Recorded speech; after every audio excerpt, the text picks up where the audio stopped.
The credit bureaus just changed their automated system. And if you don't know how to work around it, your disputes will keep getting denied. But there's a way to beat it. I've studied 100 consumer laws, and these 5 are the key to getting those negative accounts deleted fast. Most people think you have to wait 7 years for those negative accounts to fall off your credit report. But that's not true. There are specific consumer protection laws that give you an unfair advantage to remove those negative items off your credit report, even if you legitimately owe them money. I spent years studying these specific laws, and I've helped people remove those negative items off their credit report just like this, using these exact strategies. In this video, I'm going to break down the 5 consumer laws that credit bureaus don't want you to know about because they work almost every single time, just like this. But there's a kicker. If you try to dispute the wrong way, the automated system will flag your letter and reject it, no matter how strong your case is. Now, stick with me because I'm going to reveal the exact order on how to use these specific laws and why one mistake could get your entire dispute thrown out. Now, I've been helping people fix their credit for over 5 years, and just like you, I used to believe that negative items were stuck on your credit report for 7 years no matter what. But then I discovered that the system is designed to confuse you and keep you trapped in bad credit. Once I started digging into the actual consumer protection laws, everything changed. I removed thousands of negative items from credit reports just like this, and like this. I have seen people's credit increase by over 100 points in as little as 30 days, just like this and like this. I've helped people qualify for high limit credit cards and low interest rates just like this, all because they use these specific laws to clean up their credit reports. Now, I'm on a mission to help thousands of people fix their credit using the exact strategies. But before I reveal the 5 laws, there is one big mistake that can ruin your dispute before you even send it. And I'll tell you exactly just in a minute. But first, let me explain how the credit system is designed to work against you. Most people have no idea how the credit reporting system actually works. The credit bureaus, Experian, TransUnion, and Equifax are not government agencies. They are for-profit companies that make billions of dollars selling your information to lenders. And guess what? The worse your credit score is, the more money they make. That's why they make it so hard to fix your credit and why they don't want you to know about the consumer protection law. But here's the truth. The Fair Credit Reporting Act gives you the right to dispute, correct, and delete inaccurate or unverifiable information from your credit report. The problem is the credit bureaus make it difficult on purpose. They count on you to give up. But when you have the law and know how to use them, you can force the credit bureaus to delete those negative items from your credit report. And the first law I'm going to share with you is so powerful that the credit bureaus have already been sued over it multiple times. But before we get into that info, let me tell you why using the law the wrong way can actually hurt your credit score. So if you want to win the credit game, you need to have 2 things. 1, a plan, a clear strategy for how you will use these consumer laws to fix your credit. This isn't about just sending a random dispute letter and hoping for the best. You need to target specific violation because the bureaus are legally required to delete everything that violates the law. But here's the thing, even if you have the right plan, it's worthless if you don't have the right access. And that's exactly why Law 2 is so important. It gives you legal power to demand action from the credit bureaus.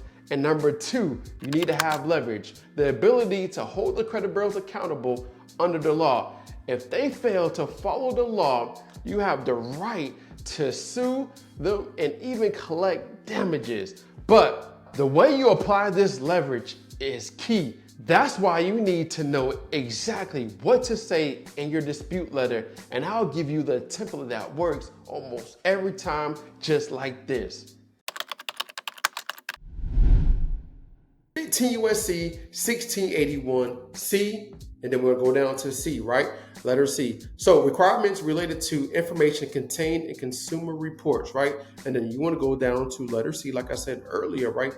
But running of reporting period, right? As you can see, the 7-year period referred to in paragraph 4.6 subsection shall begin with respect to any delinquent account that is placed for collection internally or by referral to a third party, whichever is earlier, charged to profit and loss, or subject to any similar action upon the expiration of the 180-day period beginning on the date of commencement on the delinquency which immediately preceded the collection activity, charged to profit and loss, or similar action. So what this is saying, right? Let me give you an example. So if you go to your credit report, and let me just share this really quick, right? If you go to your credit report, once you look over your report, right? Now you're gonna have to get a report from Experian, TransUnion, Equifax. Go to annual credit report. But for an example, Equifax. Now it's gonna be a little bit different because it's always changing. Delinquency first reported, right? And as you can see, it says July 2017, right?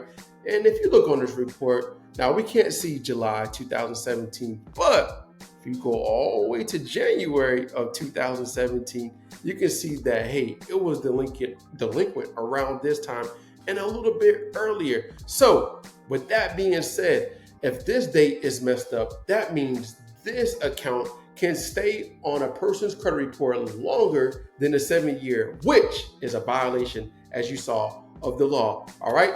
Now, the next specific law that you can leverage to knock the credit bureaus out is this one right here.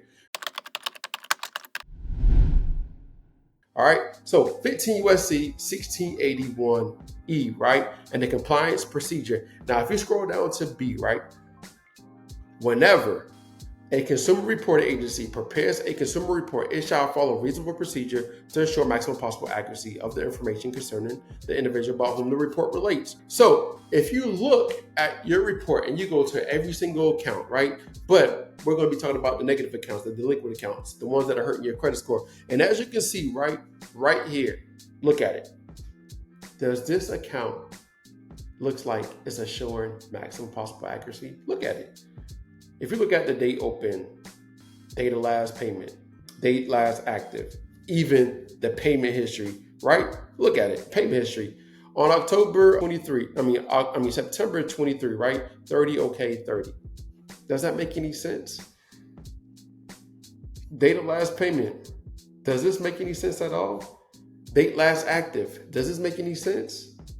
Last reporting date, open. You can see what I'm talking about, right? And you're going to see this inconsistent information. Now, I want to let you know that even though you pinpoint the inaccuracies, we already know Experian, TransUnion, and Equifax like to play crazy. So even though that you see the inaccuracy doesn't mean it's going to be 100% that, hey, it's going to fall off your report. So how do you leverage this, right?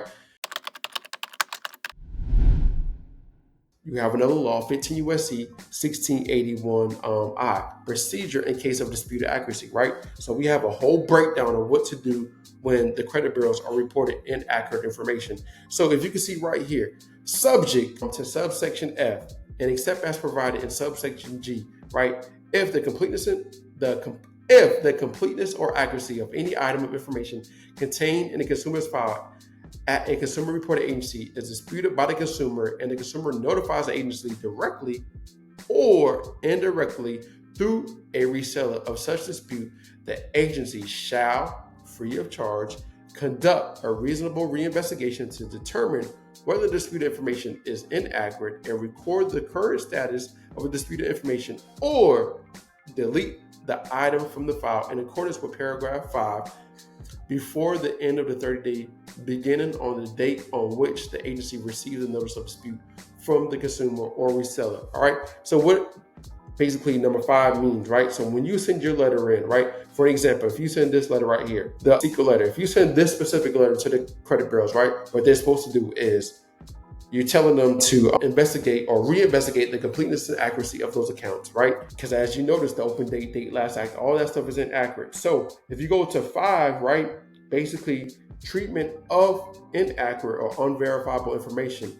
If after any reinvestigation under paragraph 1, any information disputed by a consumer, a item of information is found to be accurate or incomplete or cannot be verified, the consumer reporting agency shall, right, promptly delete the item of information from the file consumer or modify that information as appropriate based on the results of reinvestigation.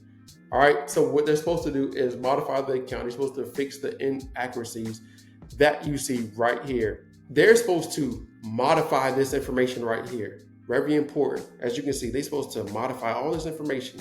Open date, date last active. You pinpointed things out according to this specific letter right here, right? So you can get this letter at freeseekerletter.com, right? But it's just an example of what I'm talking about.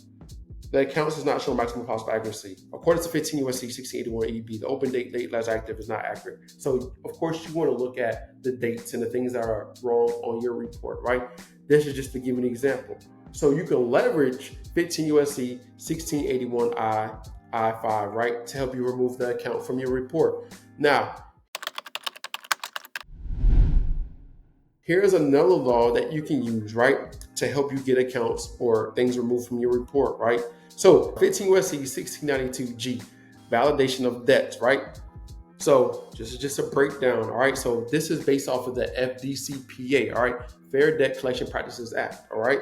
So within 5 days after the initial communication with the consumer in connection with the collection of any debt, a debt collector shall, keyword, unless the following information is contained in the initial communication or the consumer has paid the debt, send the consumer a written notice containing the amount of debt, the name, number 1, right? Number 2, the name of the creditor to whom the debt is owed.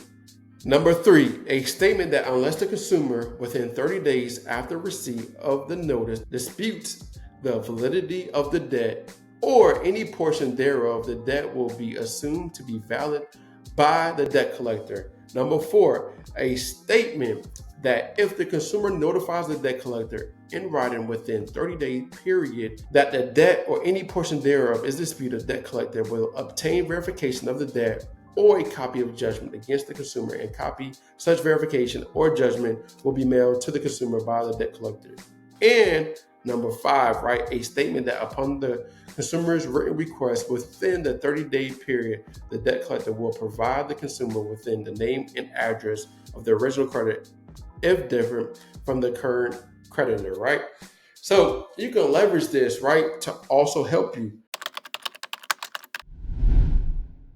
Last but not least, 15 USC 1681 S-2, right? Responsibility of furnisher of information to consumer reporting agencies, right? Duty of furnishers of information to provide accurate information, right? So it's their duty to provide these collection agencies and people that's reporting information to the credit bureaus. It's their duty to report accurate information, as you can see by law, right? So, number 1, A, report information with actual knowledge of errors. A person shall not furnish any information relating to a consumer to any consumer reporting agency if the person knows or has reasonable cause to believe that the information is inaccurate, right? And you can pinpoint the information is inaccurate and show them. B, report information after notice. So if you tell, just say, for an example, if you tell the creditors, right, that, hey, this information is inaccurate, right? For an example, if you tell them that, hey, this account is inaccurate, if you pinpoint everything out and they don't fix it, violation of the law, all right? And you document it and you send it to them certified, violation, right? So you can leverage that to help you get the account removed from your actual report.